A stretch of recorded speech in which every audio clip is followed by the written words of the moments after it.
안녕하세요. 오늘도 사운살롱을 찾아주셔서 감사합니다. 동서, 그리고 순이 할매, 난 다음번에 어머님 제사에 참석 못하니까 알아서드래요. 형님, 작년 제사에도 안 오셨잖아요. 어머님 제사에 매번 빠지시면 어떡해요. 그리고 아버님과 함께 사신 지 3년이나 되는 새 시어머니께 순이 할매라뇨. 옆에서 듣기 안 좋네요. 옳지, 둘째 며느리가 맞는 말 했다. 큰며느리야, 네가 아무리 날 정식 시어머니로 인정 안 한다 해도 호칭이 매번 순이 할매가 뭐냐? 대학까지 나왔다고 맨날 자랑질해대면서 못 배워먹은 사람처럼 그게 뭐냐? 아, 그럼 현지수님 이렇게 부를까요? 아버님이랑 혼인신고도 안 하고 같이 살기만 하면서 내가 그쪽을 시어머니 대접해주길 바래요? 욕심이 과하시네. 순이 할매 생일이라고 가족들 다 모여준 것만 해도 감지덕지인 줄 알아야지 원. 그리고 순이 할매는 아버님 애인인데 옛날에 돌아가신 와이프 제사상 차려준다는데 꼬박꼬박 끼고 싶어요? 가난해서 그런지 자존심도 참 없네 그려. 야, 무슨 말을 그렇게 하니? 이게 돈 없는 거랑 뭔 상관이라고. 네 남편은 대체 누구 뱃속에서 나왔다니? 비록 젊어서 돌아가셨지만 너희들 시어머니가 계셨기에 이 집안 가족들에 있을 수 있는 거 아니냐? 그런 시어머니 제사에 맨날 이 핑계에 저 핑계 대고 빠지는 게 큰 며느리로서 잘하는 짓이냐? 이 할매랑은 진짜 말이 안 통하나니까. 아, 가난한 우리 아버님 뭘 보고 곁에 끝까지 들러붙어있나 몰라, 거머리처럼. 암튼 동서, 난 그날 애들 운동회 따라갔다가 아마 몸이 많이 피곤할 예정이니까 제사 참석 못해. 그렇게 알아둬. 형님, 그럼 제사 음식이라도 해서 보내시든가 사서라도 보내세요. 매번 저 어머님만 고생해야 하나요? 저도 얼굴 한번 못 뵌 시어머니 제사라고요. 형님은 전업주부시잖아요. 전 회사 다니며 야근하느라 미친 듯이 바쁘다고요. 동서는 결혼해서 7년간 애도 안 생기고 있잖아. 애도 없으면서 뭐가 그리 바쁘다고 그래? 그놈의 애는 둘 중 누구 문제로 안 들어서는 건지 난임병원인데 한번 가봤어? 하긴 둘 다 중소기업 커플이니 맞벌이해도 삼성 다니는 울 남편 한 사람 월급에도 못 미치겠지만. 지금 비꼬시는 거예요? 저희도 나름 노력하고 있다고요. 형님네는 큰아들이라고 결혼할 때 아버님이 빚까지 내가면서 집 사주셨잖아요. 저흰 월세집에서 신혼 시작해서 열심히 벌어서 모으고 있고요. 시댁에서 더 많이 받은 건 형님네인데 왜 매번 할 도리는 저희가 더 해야 하는 거죠? 둘째 며느리 말이 100번 맞다. 그리고 큰애 너는 같은 여자로서 둘째네 애 안 생기는 걸 그렇게 쉽게 입 밖으로 꺼내니? 대체 공감 능력이 있는 거니 없는 거니? 다음번에 제사 참석 안 해도 좋으니 돈 봉투라도 보내라 그럼. 막말만 해대는 큰애 부부는 차라리 안 오는 게 낫겠다. 제가 무슨 돈이 있다고 돈 봉투씩이나 보내요? 저희 아이들 교육시키느라 돈 많이 나가서 이런 쓸데없는 짓 하는데 쓸 돈은 없어요. 제사는 지내시든지 마시든지 마음대로들 하시라고요. 산 사람이 살아야지. 죽은 사람 아무리 제사 지내준들 쌀 한 톨이 떨어지나. 시댁 형님은 이렇게 아무 말이나 마구 쏟아내며 늘 불평불만만 하느라 저와 새 시어머니 형님 이렇게 여자 셋이 시댁 부엌에 모이면 늘 말다툼이 일어나곤 합니다. 형님으로부터 일방적으로 말로 공격을 온팡 당하곤 하죠.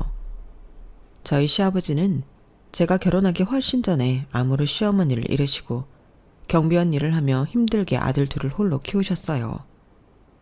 그러다가 한 3년 전쯤 봉사활동을 하다가 지금의 새 시어머니를 만나셨어요. 두 분은 저희 자식들에게 부담 주기 싫다는 이유로 혼인신고 없이 함께 살고 계시죠. 새 시어머니는 97년 괌 비행기 추락사고로 남편과 딸 아들을 한꺼번에 모두 잃고 혼자 살고 계셨어요. 고아원 출신이시라 연락이 닿는 가족이나 친척이 아무도 없으시다고 하네요.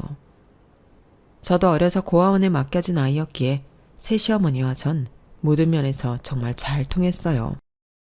저는 새 시어머니를 진짜 시어머니, 아니 마치 친엄마처럼 여기며 잘 지내고 있어요. 이 글에서도 앞으로 그냥 시어머니라고 표현할게요. 전 미혼모의 자식이었다고 해요. 태어난 지 100일도 안 되어 한겨울 편지와 함께 고아원 앞에 버려졌다고 하네요. 밤새 죽지 않은 게 용할 정도로 매서운 추위가 있던 날이었는데 어떻게 그 겨울에 갓난아기를 땅바닥에 놓고 가버릴 수 있는지 제 친부모도 참 독하네요. 하여튼 고아원에서 친구들과 즐겁게 지냈어요. 성인이 되어 고아원에서 나가야 했고 대학 등록금이 무서워 고졸로 중소기업 격리 자리에 취직하게 되었어요. 성장 과정에서 나름 똘똘했던 절 좋게 봐주신 고아원 원장님께서 일자리를 알아봐 주셨거든요. 지금 생각해도 너무 감사하네요. 첫 일자리였던 자그마한 그 회사에서 지금의 남편을 만났어요. 지방 사립대이긴 하지만 4년제 컴퓨터공학과를 나온 남편이 너무 멋지고 능력있게 보였어요. 같이 밥 먹으며 대화해보니 혼자 계신 아버지를 생각하는 마음 씀씀이도 참 예뻐 보였죠. 남편 중학생 때 돌아가신 시어머니에 대한 남편의 그리움이 신기하게 느껴지기도 했죠. 전 엄마라는 존재가 어떤 건지도 잘 몰랐고 그저 부모에 대한 큰 원망만 있을 뿐이었으니까요. 나중에 아이를 낳아보니 아기에겐 엄마라는 존재가 세상의 전부일 수 있겠구나 라는 생각이 들더라고요. 서로 대화를 많이 나누며 착하고 고운 남편의 마음에 푹 빠졌고 눈 떠보니 전 어느새 웨딩드레스를 입고 서 있더라고요. 남편의 고역스러운 형네 부부에 대한 얘기는 거의 듣지 못한 채 상견례 자리에서 시아버지만 뵙고 결혼을 진행했어요. 나중에 알고 보니 형님 부부는 저희 신혼집으로 반전세를 얻어준 게 질투나서 상견례에도 안 나왔다네요. 어이없는 게 시아버지가 형님 부부는 결혼할 때 24평 아파트까지 마련해줬거든요. 시아버지가 대출까지 받아서 말이죠.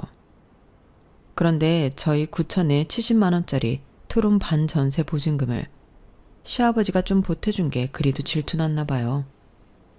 형님 부부는 현재 외벌이에요. 아주버님이 삼성 다녀서 월급이 꽤 되거든요.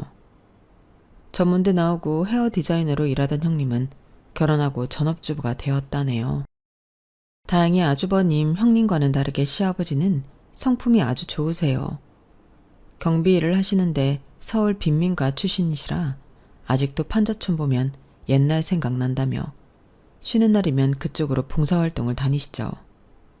쌈짓돈을 모아놨다가 판자촌 어르신들께 연탄이나 라면 등을 사다 나르십니다. 몇 년 전엔 아예 판자촌 봉사단체를 본인이 직접 모집하셔서 봉사일을 시작하셨죠. 그 단체에서 지금의 시어머니를 만나 마음이 맞으셨는지 3년간 함께 살고 계시고요.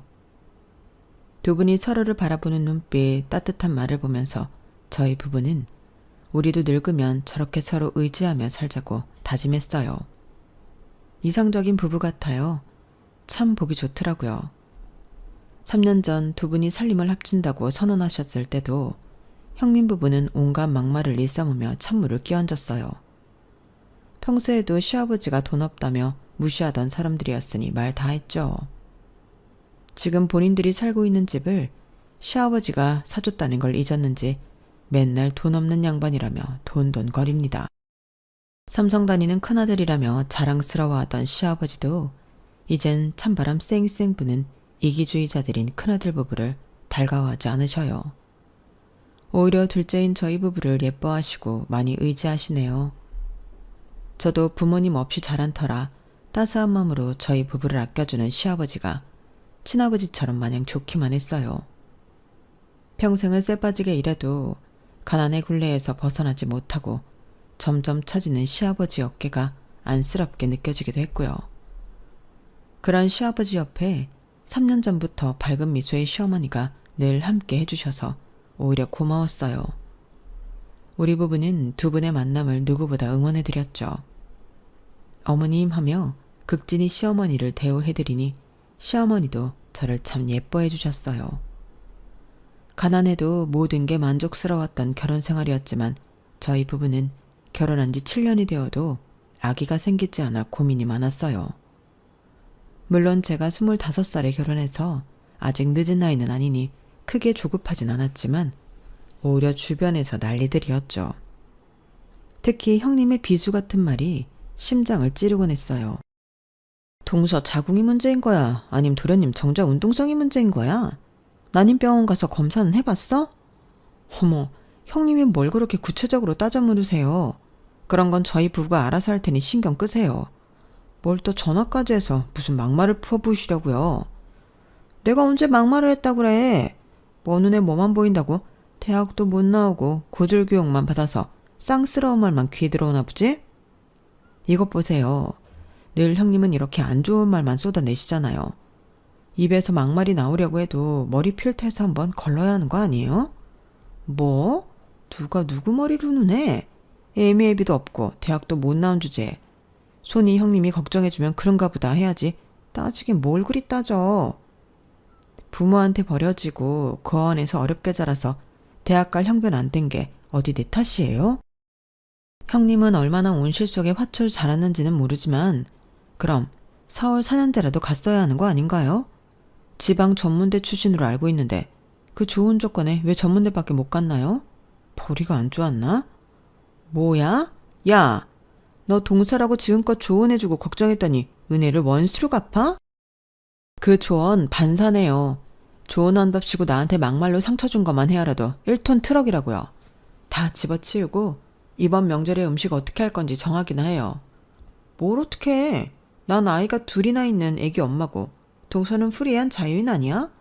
그럼 누가 더 시간 내서 음식을 장만해야겠어. 딱 답이 나오지? 전 직장 다니잖아요.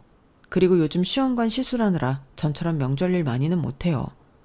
형님은 또 저랑 어머님께 다 떠넘기고 와서 음식 먹기만 하실 작정이에요? 그럴 거면 돈이라도 두둑히 내시던가요. 맨날 아주버님 억대 연봉이라고 자랑하시잖아요. 그게 뭘 자랑이야. 가족들한테 사실을 얘기하는 것 뿐인데 억대 연봉이라도 우리는 애들 교육비에 월 500 이상 들어가기 때문에 돈 없어. 그리고 나 필라테스에 수영에 골프 연습장까지 다니느라 바쁘니까 명절 준비는 동서가 해. 한 5만 원 던져줄게. 그럼 됐지? 순이 할매랑 둘이 잘해봐. 시어머니한테 순이 할매가 뭐예요? 교양 없이. 다 같이 있을 때 옆에서 들을 때마다 제 얼굴이 다 빨개져요. 어머님이 혼인신고는 안 하셨어도 아버님과 사실혼 관계로 3년이나 사셨으면 시어머니 대접해드리는 게 당연한 거 아닌가요? 정식으로 시어머니 대접 받고 싶으면 지갑을 오픈하고 자식들에게 좀 베풀든가. 아버님이랑 똑같이 돈 없는 늙은이 같던데 대우만 시어머니로 해달라는 건가? 당최 난 그 할매 맘에 안 들어. 시어머니 대우는 동서 혼자 하든가. 진짜 너무하시네요, 형님. 매번 그렇게 미꾸라지 마냥 빠져나가시려 하나요? 시집 올 때 집을 낼름 받았으면 그 값이라도 하셔야죠. 심지어 아버님이 그 집 형님이랑 아주머님 공동명의로 해주셨다면서요. 아버님이 삼성에 다니는 큰아들이라고 결혼 초반에 얼마나 예뻐하셨는데 사람이 그러면 못 써요. 아니 동서, 어디 손이 형님을 가르치려 들어. 그렇게 심보가 고역스러우니 애가 안 생기지. 아기 천사가 왔다가 도망가겠어? 뭐라고요? 아니 형님, 왜 애기 얘기를 여기에 갖다 붙여요? 같은 여자로서 너무한 거 아니에요? 돌아오는 명절에도 형님은 갖은 핑계를 대며 일 못한다고 빠져나갔네요. 전 분한 마음을 꾹 참고 회사 일을 마치고 난임병원으로 급히 달려가서 시험관 시술을 했죠. 제발 이번엔 성공해라. 절실한 마음으로 시술을 받고 집에 와서 침대에 살포시 누웠습니다. 그런데 새벽이 되자 점점 제 배가 아파오기 시작했어요. 얼른 옆에서 자던 남편을 깨웠어요. 여보, 배가 이상해. 너무 아프면서 배가 볼록해지는 것 같기도 하고. 뭐? 얼른 병원에 가보자. 119에 연락할게. 응급실로 가서 검사를 해보니 복수가 차오르는 거였어요. 이번 시험관 시술도 실패였죠. 남편은 제 건강과 기분을 첫 번째로 걱정해 주었어요. 시험관 시술이 실패할 때마다 엄청나게 실망하며 우울해하던 걸 알았을 테니까요. 자기야, 난 평생 자기만 있으면 돼. 아기 없어도 전혀 문제 없어. 오히려 아기 있으면 애한테만 집중하게 돼서 부부 사이가 멀어진다더라. 난 그렇게까지 하면서 아이 낳고 싶지 않아. 조만간 강아지 한 마리 입양해서 키워보자. 내 자식이라고 생각하고 말이야. 뭔 소리야. 강아지도 3명인데 신중히 입양해야지. 그리고 난 아직 32살밖에 안 됐으니 난임 치료에 더 박차를 가해서 아기 꼭 낳을 거야. 자기 정자에도 문제 없다니까. 곧 아기 다시 생길 거야. 시험관 시술도 계속 할 거고. 자기 몸이 너무 축나는 것 같아서 걱정돼서 하는 말이야. 그럼 내 월급이 많진 않지만 우리가 사치 부리는 가정은 아니니 시술하는 동안 자기 회사 그만두고 집에서 쉬도록 하자. 우리 월세 내고 나면 남는 금액도 없이 빠듯한데 애 없을 때 바짝 벌어야지 무슨 소리야. 최대한 회사 다니면서 시술해볼 테니 내 걱정은 하지 마. 에휴, 미안해 자기야. 내가 한 500이라도 벌어오면 형수처럼 자기도 전업주부하며 푹 쉬게 할 수 있는데 나랑 같은 회사 다니면서 뭘 미안해. 나도 능력 없는 건 마찬가지인데 우리 합심해서 얼른 돈 모아서 전셋집으로라도 가야지. 언제까지 월세살이 할 거야. 여튼 이번 명절에 자기 시댁에 못 간다고 얘기해 놓을게. 형수한테도 전화해 볼게. 아이고 여보, 자기가 형수랑 말이 통할 것 같아? 같은 여자끼리도 말 안 통하는 사람인데 차라리 아주버님한테 전화해서 말해보든가 해. 그래 알았어. 부부는 일심동체라고 했던가요? 아주버님과 남편의 통화를 옆에서 들으니 아주 가관이었어요. 뭐? 이번 명절에 재수씨 아예 못 온다고?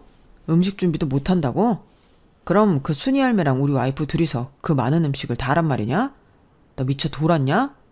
어디서 꾀병난 네 와이프 말만 듣고 형한테 전화를 해. 내가 그 말을 네 형수한테 그대로 전달하란 말이냐? 형, 꾀병이라니. 내가 지금 형한테 거짓말이라도 한다는 거야?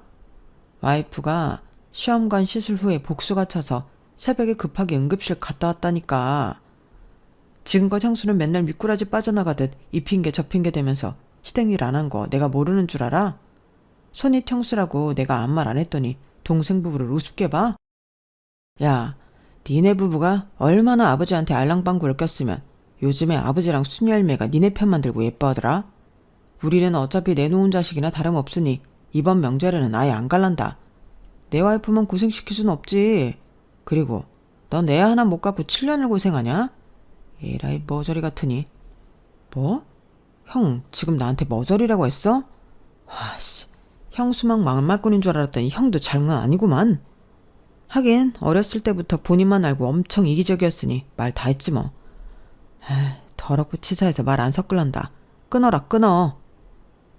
어쩜 부부가 그리 똑같은지 옆에서 전화통화를 듣는 내내 경이롭더군요. 어쩔 수 없이 이번 명절에도 저와 시어머니만 명절절 주말부터 쎄빠지게 고생해서 음식을 장만했어요. 명절 당일에 미리 마련해온 전을 뒤집고 있는데 형님 부부가 시조카드를 데리고 빼꼼히 얼굴을 비치더군요. 시아버지가 전화해서 명절 당일에 얼굴이라도 비치라고 해서 온 거였어요. 다 된 밥상에 숟가락만 올리던 형님은 그마저도 애들 학습지 봐줘야 한다며 애들이 있던 작은 방으로 들어가더라고요. 기가 찼습니다. 뺀질뺀질 맨날 너무 얄미웠어요. 시어머니도 그런 형님 부부를 무척이나 미워했죠. 그래도 가족이라고 명절 당일에 모여 대화를 나눴어요. 시아버지가 봉사활동을 함께하지 않겠냐고 물어보자 형님 부부는 또 투덜거리기 시작했습니다. 큰애 부부도 애들 데리고 연말에 판자촌 봉사활동 함께 가보자. 애들 교육에도 좋을 거다. 아버지, 그렇게 더러운 곳에 귀한 우리 애들을 왜 데리고 갑니까? 추운데 거기 백날 가봐야 쌀이 나옵니까? 돈이 나옵니까? 아버지 경비에서 얼마 번다고 거기에 라면이며 쌀이며 퍼주냐고요 대체? 내가 판자촌에서 자랐기 때문에 그쪽만 보면 애틋한 마음이 들어서 그런다. 그 사람들이 가난하게 살고 싶어서 게을러서 그런 곳에 사는 줄 아냐? 아무리 성실하게 살아도 가난의 구렁텅이에서 못 빠져나와서 그런 거다. 그런 사람들이 재기하도록 도와줘야 하는 거 아니냐? 그 사람들이 능력 없고 게을러서 늙어 죽도록 가난하게 사는 거지. 뭐가 불쌍하다고 맨날 퍼줘요. 아버지랑 순이 할매랑 아주 쌍으로 퍼주는 게 눈꼴시라서 못 봐주겠다고요. 돈이나 많은 양반들이면 모르겠는데 경비일해봐야 돈 얼마 번다고요. 너 아직도 내 안 사람한테 순이 할매라고 부르냐? 이런 싸가지 없는 것. 이 사람이 너희들한테 부담 안 주고 싶다고 혼인신고도 안 하고 여지껏 돈 없는 내 옆에 같이 살아주고 있는 것도 고마운데 뭐? 순이 할매라고? 고얀 것? 큰아들이라고 막내보다 더 정성 들여 키운 내가 바보지. 재혼을 할 거면 좀 돈 많은 할매를 만나든가. 아버지는 꼭 형편도 어려운 할매를 만나서 아직도 이 좁은 빌라를 벗어나질 못하세요. 여자를 만나고 싶으시거든. 제가 나중에 돈 많은 할매나 하나 소개시켜 드릴게요. 아니 큰애야, 내가 바로 옆에 있는데 말이 너무 심한 거 아니니? 내가 네 아버지랑 함께 살면서 친엄마 같은 마음으로 너한테 정성을 들였는데 내 성의는 다 무시하는 거냐? 내가 너희 집에 퍼나른 반찬이며 고추장 된장이며 그 정성들 싸그리 다 무시하는 거냐고? 그까짓 고추장 된장 다시 다 가져가세요. 어차피 맛도 더럽게 없어서 한쪽 구석에 곰팡이 펴서 버릴 거니까. 아이, 이놈의 집구석은 돈도 없이 맨날 꾸리꾸리하니 재수가 없다니까. 여보, 가방 챙겨. 애들하고 그만 집에 가자고. 그래 이놈들아. 손주들 데리고 다 가버려라. 애비 앞에서 못하는 말이 없구나. 구이한 것들. 명절 모임에서 형님 부부는 그런 식으로 안 좋게 퇴장했네요. 제가 시집와서 항상 똑같은 패턴이었던 것 같아요. 부부가 쌍으로 쌈딱같이 싸움하는 걸 좋아하다 보니 조용히 넘어가는 명절이 없었죠. 시어머니는 남은 음식을 바리바리 싸서 저희 부부에게 주셨어요. 둘째 며느리 너도 나처럼 고아원 출신이라 부모는커녕 핏줄이 하나도 없으니 명절 되면 친정 가는 여자들이 부러울 거다. 나는 네 맘 다 알아. 날 친정엄마로 여기고 편히 왔다 갔으면 좋겠는데 첫째 내가 또 깽판을 부리고 갔구나. 음식이라도 많이 싸줄 테니 집에 가서 푹 쉬면서 편하게 먹으려무나. 고맙습니다 어머님, 아버님. 마음이 많이 상하셨을 텐데 어머님께서 위로 좀 잘해드리세요. 형님네 부부는 늘 다 된 밥에 재를 뿌리고 가네요. 저도 어머님을 친정엄마처럼 여기고 있어요. 항상 딸처럼 예쁘게 여겨주시고 마음 써주셔서 감사해요 어머님. 그래, 요즘 시험관 시술하고 있다며? 그게 여자 몸이 많이 상하는 거라던데 내가 보약 한 제 지어서 보내줄게. 시험관이랑 병행해서 먹어도 문제없는 순한 걸로다가 그거 먹고 기운 차려서 꼭 임신 성공해서 애기 낳으면 내가 많이 도와줄게. 해보는 게 보통 힘든 일이 아니거든. 에휴, 너한테 이렇게 말하고 나니 비행기 사고로 저 세상 간 우리 딸내미, 아들내미가 생각나서 눈물이 나는구나. 어려서 저 세상 갔지만 우리 딸도 너처럼 참 고왔는데.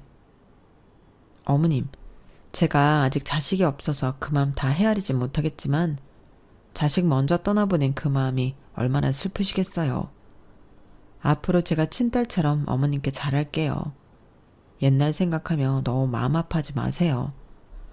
아유, 말이라도 그렇게 해주니 내 마음이 좀 낫구나. 정말 고맙다 둘째야. 너 애기 낳으면 내가 시애미로서 해줄 수 있는 건 다 해줄게. 아주 통 크게 말이야. 그동안 너희 시아버지와 3년간 사실혼으로 살면서 내가 다 계획하는 게 있다. 나만 믿고 아기 생기는 대로 낳고 몸 생각해서 직장도 그만두도록 해. 아니에요 어머님.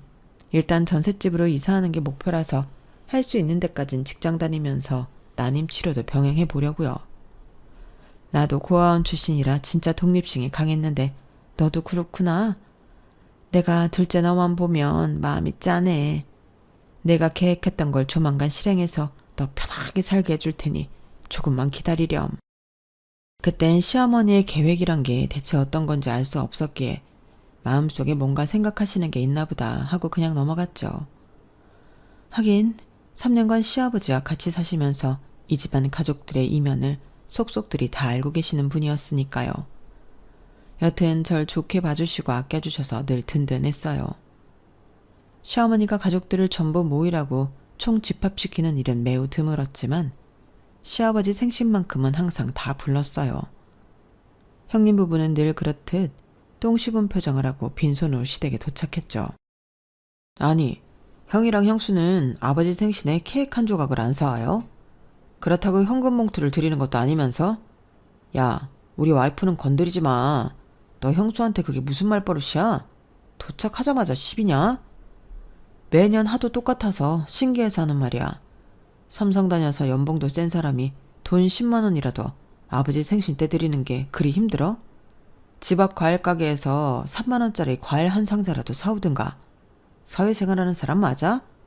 이렇게 예의를 몰라서요 원. 제가 하고 싶단 말이지만 시댁에 불러일으킬까봐 꼭 참고 하지 않던 말을 남편이 대신해주니 속이 다 시원하더라고요. 바보같이 착하기만 한 줄 알았던 남편이 사이다 발언을 할 때도 다 있다니 오래 살고 볼 일이더라고요.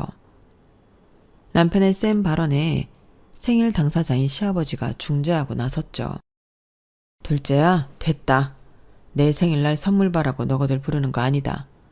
얼굴이라도 한 번 더 보고 서로 안부라도 묻자는 거야.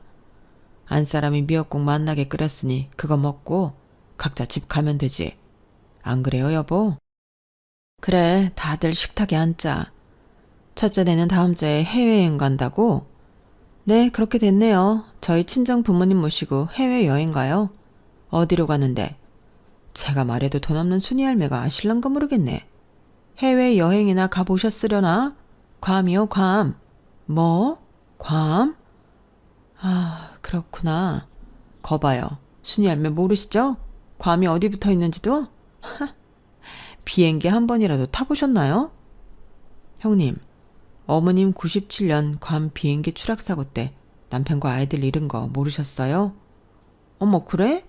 그래도 그 옛날에 비행기 탈 돈은 있었나 보네? 너 지금 대체 그게 무슨 말이니?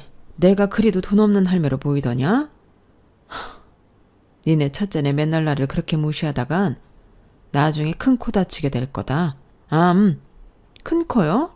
우릴 큰 코 다치게 할 재력이라도 있나? 크게 코웃음이 나네요. 형님, 말씀 좀 조심하세요. 괌 얘기 더 이상 꺼내지 마시고요. 내 입으로 내가 말하겠다는데 동서가 무슨 상관이야. 친정 부모님께 효도 한번 하겠다는데. 아, 하긴 그쪽은 효도할 친정도 없는 천에 구하지. 읍스, 말 실수했네. 너 정말 안 되겠구나. 고아 출신이 어디가 어떻다는 거냐. 나도 고아원에서 자라서 독립적으로 잘 자랐고 둘째 며느리도 애가 얼마나 바르게 잘 성장했니. 맨날 돈돈거리며 자기보다 낮은 사람들 비꼬고 비난하는 첫째 너보다 100배 낫다. 고아라고 무시하는 거 앞으로 그만둬라. 순이 할매 하나도 안 무서우니 어줍잖은 조언이나 그만하세요. 누가 누구한테 훈계질이야 정말. 기분 나빠서 내가 여보 어서 밥이나 먹고 일어나자고요. 우리 말고 딴 사람들이 아버님 생신 축하해드리는데 우리까지 나설 필요 있나요 뭐? 그래 그러자고. 내 와이프를 조리돌림 하는데 기가 차서 진짜. 형님과의 껄끄러운 관계는 대체 언제까지 계속될지 형님 부부 생각만 하면 마음이 참 불편했죠. 그러던 어느 날 남편한테 다급한 전화가 걸려왔어요. 여보, 나 지금 여의도 성면병원으로 운정해서 가는 중이야. 아버지가 뺑소니 차량에 치여 교통사고를 당하셨대. 다행히 생명엔 지장이 없는 것 같은데 다리뼈가 으스러졌다네. 얼른 가봐야 할 것 같아. 어머님께 전화 왔어. 어머님도 많이 당황하신 모양이냐. 형님네 부부한테 자기가 연락 좀 해줘. 뭐라고요? 어머머 어떡해. 웬 교통사고야. 어젯밤 꿈자리가 뒤숭숭 하더니 이런 말도 안 되는 일이. 그나마 생명에 지장 없으시다니 10년 감수했네요. 알겠어요. 얼른 가봐요. 형님한테 내가 지금 바로 전화해 볼 테니. 저는 놀란 가슴에 터져나오는 눈물을 대충 추스르고 바로 형님한테 전화를 걸었어요. 형님, 지금 아버님께서 교통사고를 당하셨대요. 지금 여의도 성묘병원 응급실에 계시다네요. 다행히 의식도 있으시고 생명에 지장이 없으신 것 같은데 다리뼈가 다 으스러졌대요. 아버님 어떡해요. 지금 당장 병원으로 와주세요. 어머님도 엄청 놀라신 모양이에요. 뭐? 조용히 좀 말해. 귀청 떨어지겠네 아주. 교양 없이 정말. 나 지금 모처럼 고급 스파에 왔는데 웬 교통사고야. 이거 타임이 정해져 있어서 3시간은 채워야 해. 좀 비싼 스파가 아니거든. 연예인도 많이 오고 말이야. 뭐라고요? 형님, 지금 아버님께서 교통사고 났다는데 스파가 웬 말이에요. 아이들도 다 커서 밥 알아서 다 챙겨 먹을 수 있잖아요. 얼른 아주버님께도 연락하셔서 같이 병원으로 와주세요. 그쪽 부부가 가고 순이 할매까지 있는데 굳이 우리까지 가야 해? 요즘 코로나 때문에 간병도 안 된다는데 왜 이렇게 호들갑이야. 생명에 지장도 없다며. 면죽을 쥔 양반이네. 보통 70대 돼서 교통사고 나면 다들 크게 다치시던데 아버님 굿럭이네 아주. 굿럭? 네 진짜 어이가 없어서. 야 이 아줌마야. 아버님이 빚까지 내서 당신네들 집까지 사줬으면 적어도 교통사고 나셨다는데 걱정하는 척이라도 해야지. 두 부부가 완전 사이코패스 아니야, 이거? 뭐? 사이코패스? 나 이거 힐링하러 스파 왔다가 웬 봉변이야? 여기 다들 고급 사모님들만 있는 곳이라 큰 소리를 통화 못해서 다행인 줄 알아, 이 여편네야. 다음번에 만나면 내가 아주 머리채라도 잡을 줄 알라고. 암튼 병원은 당신들이나 가보든지 해. 바쁜 우리까지 오라가라 하지 말고. 형님과의 통화 때문에 갑자기 스트레스를 확 받아서인지 아랫배가 땡기면서 하혈을 좀 하더라고요. 시험관 시술을 잠시 중단한 지도 꽤 되었기 때문에 임신일 거라고 예상은 안 했지만 혹시나 하는 마음에 임신 테스트기를 해보았고 희미하게 두 줄이 나왔습니다. 이게 뭐지? 임신 테스트기가 맞나? 하고 다른 테스트기를 뜯어서 재차해보았어요. 이번엔 확실한 두 줄이 나오더군요. 어머나, 내가 임신을 했다고? 결혼 7년 만에 처음 겪어보는 일이라 기쁨보다는 덜컥 두려움이 앞섰어요. 아기가 중간에 유산이라도 되면 어떡하지? 내가 일어서 있으면 혹시 아기가 자궁에 붙어있다가 미끄러지는 거 아니야? 중력받으면 아기가 떨어지기라도 하는 거 아닌가? 별 생각이 다 들더군요. 재빨리 침대에 가서 똑바로 누운 후 남편에게 전화를 걸었어요. 여보, 나 임신 테스트기 두 줄 나오는데 어쩌지? 일단 침대에 바로 누웠어. 아기 혹시라도 떨어질까봐. 무서워서 움직이지도 못하겠네. 뭐? 정말? 자기 그럼 아무것도 하지 마. 여기 응급실엔 나랑 어머님 있을 테니까 오지 말고. 내일 산부인과 문 열면 가서 정확히 확인해보자. 자기 수고 많았어. 축하해. 회사에 사정을 말하고 병원 문 열자마자 확인해본 결과 임신 9주였어요. 그동안 정신이 얼마나 없었으면 생리 안 하고 지나간 것도 모르고 있었죠. 아기 심장 소리를 듣는데 눈물이 쏟아지더군요. 내 뱃속에 생명이 자리 잡고 있다니. 7년 만에 찾아온 생명에 감사하고 또 감사했어요. 기쁘고 흥분된 마음을 추스르고 현실로 돌아와 교통사고로 병원에 누워 계신 시아버지가 매우 걱정됐어요. 엎친 데 덮친 격으로 주된 간병인이었던 시어머니가 코로나에 걸려 갑작스레 병원에서 거의 쫓겨나다시피 집으로 와야 했어요. 다행히 시아버지는 코로나 음성이어서 계속 병실에 있을 수 있었고 급한 대로 남편이 휴가 내고 간병을 했지만 중소기업이라 간병 휴가는 인정이 잘 안 되었어요. 저도 임신한 몸으로 회사를 막달까지는 다니고 싶어서 전업주부인 형님에게 SOS를 쳤죠. 형님, 남편이나 저나 회사를 다녀야 하니 형님께서 아버님 간병을 좀 해주시면 안 될까요? 뭐? 나보고 그 좁은 침대에서 자면서 아버지 화장실 용무까지 받으리라고? 택도 없는 소리. 그게 왜 택도 없는 소리예요? 가족이잖아요. 시아버지한테 받은 것도 있으면서 이 정도도 못해요? 이까지 꽂은 집 하나 받았는데 그렇게나 큰 도리를 해야 하나? 시아버지 몸도 다 닦아드려야 할 거 아냐. 난 못해. 동서 임신했다며? 쥐꼬리만큼 버는 중소기업 이참에 때려치우고 시아버지 간병에 나서는 건 어때? 저희는 집도 없고 반전세로 살면서 월세 내야 하는데 그 돈은 다 누가 벌어다 주나요? 태어날 아기 위해서 막달까진 벌어야 할 거 아니에요. 형님은 뭐 평생 안 늙고 사고도 안 나고 고상하게 살다 가실 것 같아요? 늙고 병들고 때론 사고도 날 수 있고 다 똑같지 뭘 그래요? 동서, 지금 악담하는 거야? 요즘 아버님이 동선의 부부 아주 예뻐하시던데 예쁨 받는 사람들이 할 도리 다 하라고. 난 몰라. 간병인 쓰던가 해. 그럼 간병인 쓸 돈이라도 반반 부담하자고요. 반반? 웃기지도 않는 소리 하네. 난 돈도 못 내. 알아서들 해. 저는 서러운 마음에 코로나 때문에 집에서 격리 중인 시어머니에게 돌아가는 상황을 말씀드렸고 시어머니는 2주간 간병인 비용을 본인이 부담하겠다고 하시며 결국 간병인을 썼네요. 3개월 후 시아버지는 퇴원을 하시게 되었고 퇴원날 시어머니는 뭔가 큰 결심을 하신 듯 식구들을 다 병원으로 부르셨어요. 저희 부부는 생각보다 많이 나온 병원비에 놀라서 형님네한테 반반 부담하자고 제안했죠. 형수, 병원비가 거의 1,000만 원에 달하는데 우리가 아기용품도 살 게 많고 조리원도 예약해야 해서 돈 들어갈 때가 많네요. 반반씩 부담하는 게 어떨까요? 어머 도련님, 우리 그럴 돈 없어요. 전에도 간병비 부담하라고 연락하더니 우리 피 뽑아먹을 작정이에요? 병원비 부담 못해요. 아니, 저희 부부만 자식인가요? 그래요, 형님. 무슨 일만 터지면 저희가 다 부담해야 하나요? 아버님 입원해 계실 때 병원에 한 번이라도 얼굴 비쳤어요? 그건 코로나 때문에 못 온 거지. 그렇게 백날 첫날 돈 없다면서 아기용품은 다 새 걸로 사게? 그리고 병원비는 카드 할부로 계산하면 되잖아. 아, 여보.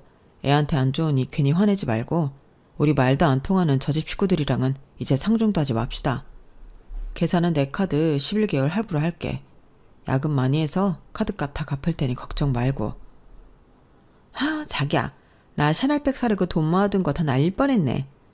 도련님이 이제 우리랑 영 끊자네. 차라리 잘 됐지 뭐. 이렇게 거지 같은 집안이랑 더 이상 엮여서 우리한테 득될 게 하나도 없어. 얼른 쇼핑이나 갑시다. 스트레스 풀게. 첫째, 니네 지금 한 말 후회 안 하지? 이 집안이랑 영 끊겠다고 한 거? 아주 잘 생각했다. 내가 첫째네 하는 짓이 괘씸하고 내 재산 조금이라도 뺏기기 싫어서 여태껏 니네 시아버지랑 혼인신고 안 하고 살았는데 입원해 계실 동안 대화 나누며 내 재산이며 다 오픈했다. 순이 할매, 할매한테 재산이란 게 있기나 해요? 이 집안과 영 끊으면 당신과도 영원히 빠빠이지 뭐. 무서울 게 뭐가 있담? 김비서, 잠깐 이리 와봐요. 내 재산 목록 한눈에 보이게 A4 용지 한 장으로 정리하라고 했죠? 김비서? 시어머니가 김비서라고 부르자 저 멀리 떨어져 있던 검은 양복 입은 사람이 황급히 뛰어와 가방에서 종이 한 장을 꺼냈어요. 가족들은 일제히 그 종이에 적힌 내용을 열심히 들여다보았죠. 시어머니 이름인 현지수님의 재산 목록표였죠. 나인땡 한남 100평, 에테땡땡 청담 74평 분양권, 타워 땡리스 90평, 롯데 땡땡리엘 90평, 그 외 서울시내 대학가 원룸 30채, 용인 땅 1000평, 판교에 건물 한 채. 이럴 수가 믿을 수 없었죠. 저희 부부와 특히 형님 부부가 눈이 휘둥그레졌어요. 이게 다 순이 할매, 아니 어머님 재산 목록이라고요? 믿을 수 없어요. 거짓말 아니에요? 이제야 어머님이라고 부르냐? 넌 참 사람 보는 눈이 없구나. 내가 그리도 가난한 할매처럼 보이더냐? 원래 내가 명품 로고 보이는 옷을 싫어하긴 한다만 그렇게 추리하게 입진 않았는데. 믿기 힘들다면 이 부동산들의 등기부 등본이나 한번 봐라. 김비서가 다 들고 왔단다. 부동산 등기부 등본을 확인해보니 다 시어머니 현지순 당동명이었어요. 근저당이나 대출 하나 없이 깔끔했죠. 더욱 놀라운 것은 그렇게 비싼 집들을 다 월세로 돌리고 있다는 점이었어요. 시어머니는 전세 보증금 따윈 필요 없는 찐 부자였죠. 첫째네는 둘 다 이 집안과 인연 끊겠다고 했지? 그럼 뭐 볼 것도 없고. 너희 시아버지와 상의한 결과 혼인신고 없이 둘째네한테 이 부동산들 다 증여하기로 했다. 증여세는 이 중에 한 두세 채 팔고 월세 받는 걸로 몇 년간 분할 납부하면 될 거다. 월세가 한 달에 거의 10억은 나오니까 뭐. 너희 시아버지랑 난 내가 갖고 있는 현금으로 공기 좋은 시골에 집 한 채 지어 살 생각이야. 현금만 한 100억은 넘게 있으니 평생 다 쓰지도 못하고 죽겠지 뭐. 유언장에 남은 돈은 둘째네한테 또 증여하고 갈 테니 앞으로 예쁜 아기 키우면서 알콩달콩 살려무나. 지금껏 고생 많았다. 어머님, 큰며느리인 저를 잊으신 건 아니죠? 아버님이 큰아들인 저희 남편을 얼마나 아끼셨는데요. 제발 저희 이대로 내치지 말아주세요. 불쌍한 저희가 이렇게 무릎 꿇고 싹싹 빌게요. 어머님께 조금이라도 버릇없게 됐던 거 다 사죄드릴게요. 저희도 한 10억만 증여해 주시면 안 될까요? 어머님께 10억은 껌값이잖아요. 10억짜리 껌도 있다냐? 첫째 니네 때문에 내가 재산 숨기고 조용히 3년을 살아왔던 거다. 니네 시아버지한테 미안하지만 돈만 보고 내게 득달같이 달려드는 남자들도 많았기에 숨긴 것도 있고. 돈이라면 아주 지긋지긋해.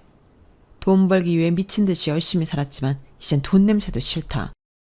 내가 혹시라도 혼인신고하면 첫째 니네한테 1원의 콩고물이라도 떨어질까봐 무서워서 못하겠다. 아주 악랄하기 짱이 없는 니네한테 적선을 하느니 내 돈을 바다에 상어밥으로 내던지는 게 낫지. 니네가 아까 말한 대로 우리 인연 끊고 더는 보지 말자꾸나. 내가 경호원을 써서라도 내 곁에 못 오게 할 테니 얼른 꺼지거라. 어머님, 그동안 불효했던 저희를 용서해 주세요. 저희한테 딱 10억이라도 적선해 주시면 안 될까요? 저희를 불쌍히 여겨주세요.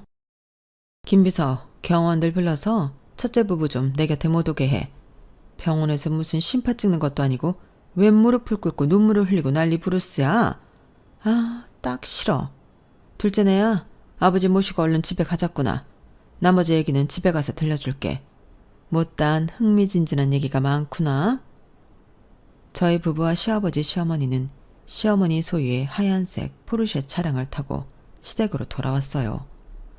도착하니 변호사분이 이미 와 계셨고 그때부터 일사천리로 증여 작업이 진행되었죠. 증여세를 내고 나서도 몇백어치의 부동산이 저희 부부의 공동 소유로 되었네요. 세상에 이런 일도 있구나 싶었죠. 저희 시어머니는 옛날에 신문에 날 정도로 고아 출신으로 엄청난 자수성가를 하신 분이었어요. 워낙 소박하신 분이라 전혀 모르고 있었네요. 시어머니께 받은 집들 중에 한 군데를 골라서 들어가 아기방 꾸미고 가사 도우미 쓰면서 여유롭게 출산 준비하라시는데 대체 어느 곳으로 들어가야 할지 선택을 못하겠네요. 남편과 함께 기존에서 살던 월세집에서 서로 멍 때리며 지내고 있습니다. 시어머니께서 형님 부부로부터 오는 연락은 철저히 차단하고 만나지도 말라고 경호원까지 붙여주셔서 그 외의 소식은 잘 모르겠네요. 뭐 아주버님이 대기업 다니니 잘 먹고 잘 살겠죠. 전 앞으로 태어날 아기만 신경 쓰며 행복한 생각만 할랍니다. 제 사연 들어주셔서 감사합니다. 사람은 마음보를 곱게 쓰면서 살아야 하는 것 같습니다. 마음보 좋으신 여러분들도 다들 부자 되세요. 여러분, 사연 댓글에 응원과 현명한 조언 부탁드려요. 좋아요와 구독은 저에게 큰 힘이 됩니다. 오늘도 좋은 일 가득하세요.